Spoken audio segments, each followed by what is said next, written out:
E aí, galerinha? Tudo bem com vocês? Tomara que sim, né? Com essa situação aí de Covid-19, coronavírus, a gente tem enfrentado alguns desafios.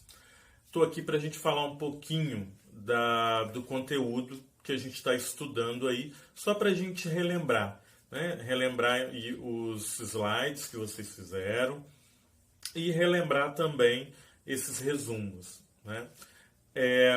O trabalho que a gente desenvolveu durante esse período aí, que vale ponto, é um instrumento avaliativo, tá? Já está contando, a turma inteira fez e a turma está de parabéns. Solicitei que refizesse alguma coisa, um grupo refez e deu tudo certo. Então é por aí, é nesse caminho, né, da gente entender, da gente compreender e estar trabalhando junto. Então vamos lá. Nós vimos a questão dos movimentos sociais na Primeira República. O que são os movimentos sociais na Primeira República? Os movimentos sociais são esses grupos que reivindicavam alguma coisa, desejavam alguma coisa. E esses grupos que desejavam alguma coisa, né, eles não ficavam ali esperando nada cair do céu e aceitando tudo que o governo determinava. A gente sabe muito bem que o Brasil ele chega na República após aí um período monárquico. A gente sabe que não teve uma ruptura, né? Uma ruptura, algo que foi muito drástico. Acabou o Império, agora chegou a República. Não foi isso que aconteceu, né? Essa ruptura enorme. A gente sabe que as pessoas excluídas continuaram excluídas. Sabemos aí que os escravos, né, que eram escravos lá no finalzinho do século XIX, se tornaram ex-escravos e a partir do momento que se tornaram ex-escravos, estavam o quê? Estavam excluídos da sociedade. Então a gente não teve também oportunidade para esses escravos, para esses ex-escravos durante a Primeira República. E por conta dessa sociedade excluída, por conta das mazelas da população brasileira, a gente vai ter movimentos sociais. Movimentos sociais estes que vão reivindicar melhoria de vida para a população. Tá? Então a gente viu aí a revolta da vacina, que aconteceu em 1904, o grande personagem, né, desse fato histórico, desse momento, foi o Oswaldo Cruz, que acabou criando aí a vacina contra a varíola, contra a febre amarela, né, contra a doença que assolava naquele período. Por que teve essa doença? Né? Porque muita gente morreu dessa doença, muita gente contraiu essa doença. Essa doença foi contraída por conta simplesmente da questão de saneamento básico e falta de higiene na cidade do Rio de Janeiro. E aí? Falta de higiene na cidade do Rio de Janeiro, falta de saneamento básico. Isso aconteceu, isso era real. Ainda hoje a gente tem, né, as favelas sem saneamento básico, a periferia sem saneamento básico, ainda tem hoje.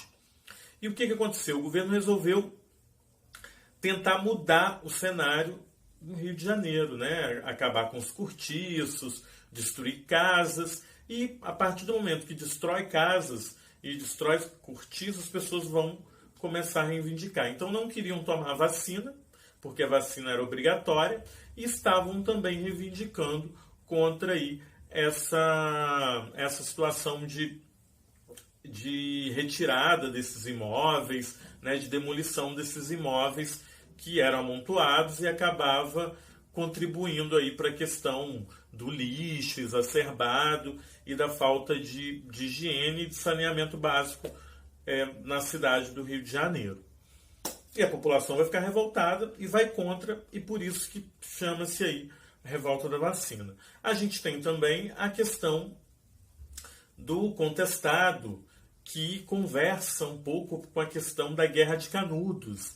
Então, a Guerra do Contestado e a Guerra de Canudos, elas estão associadas aí à questão do messianismo. O que é o messianismo? O Messias é aquele que vem para salvar. O Messias é aquele que chega para poder tirar a população daquelas mazelas, daqueles problemas, daquilo que eles viviam. Né? Jesus Cristo não é o Messias para os cristãos, não é mesmo? Então, Antônio Conselheiro e José Maria eram aí os Messias, eram os salvadores. Eles tiraram a população dessa região, né,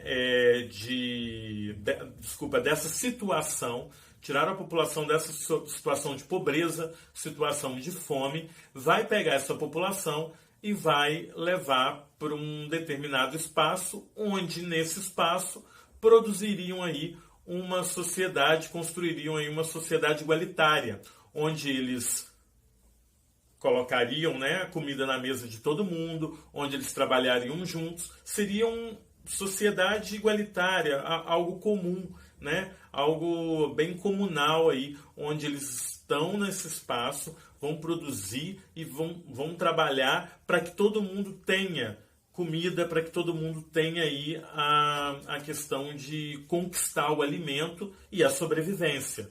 Até porque eles passavam por necessidades, existia a questão da miséria, existia a questão da fome. Então eles precisavam de um caminho para chegar aí até a sobrevivência e vão seguir esse caminho do messianismo, do acreditar aí em pessoas que salvariam, né, que os salvariam.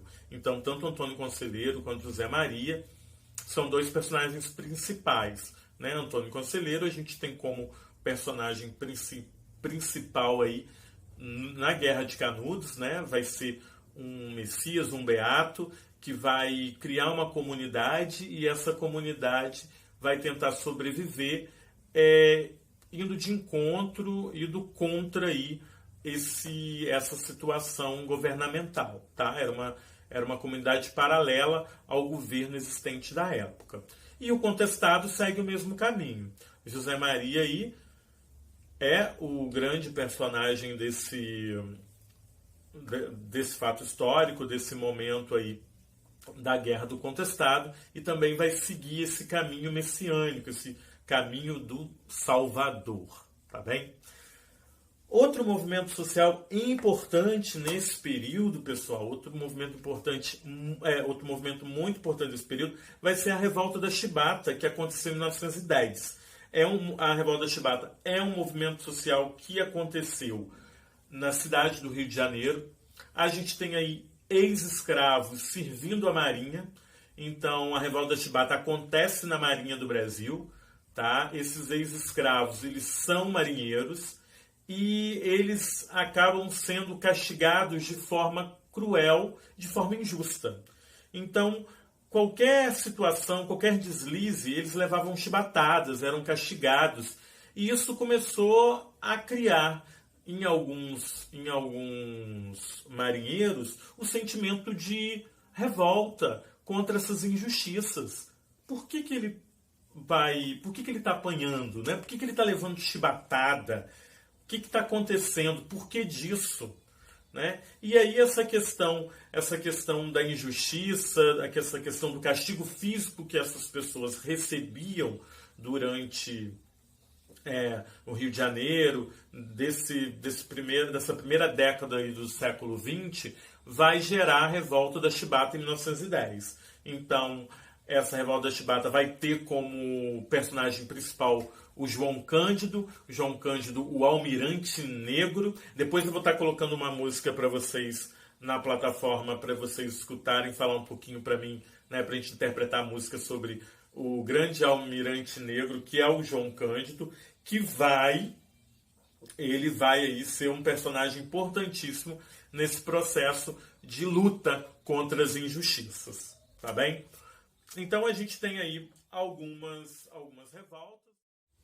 O negro pós-abolição, a gente sabe muito bem que a questão do ex-escravo, que eu falei lá no início, né, esse ex-escravo, ele não vai ter oportunidade.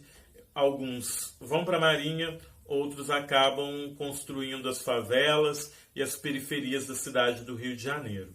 A questão trabalhista, a questão dos sindicatos também é muito importante, dos operários. Eles sofrem jornadas de trabalho excessiva. O Brasil, nesse período, não tem nenhuma regulamentação, na questão dos direitos trabalhistas.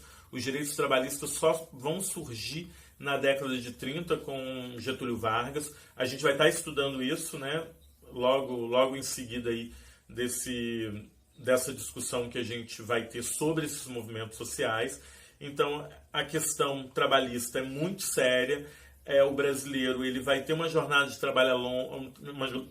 O brasileiro vai ter uma jornada de trabalho longa, ele vai ser aí explorado, e aí surgirão os sindicatos, as ideias, principalmente as ideias do século XIX, de Marx, de Engels, a questão do socialismo, a questão aí, né, do comunismo, a questão, vocês vão ver a Revolução Russa, né, alguns movimentos em relação às ideias marxistas, a ideia do comunismo, a ideia do socialismo, vão começar a surgir nesse período. O anarquismo também surge aí nesse contexto no Brasil, e a gente tem uma ideia, um ideal, uma vontade de mudar a realidade desses trabalhadores brasileiros a partir dos sindicatos, a partir desse operariado, a partir da luta desse operariado.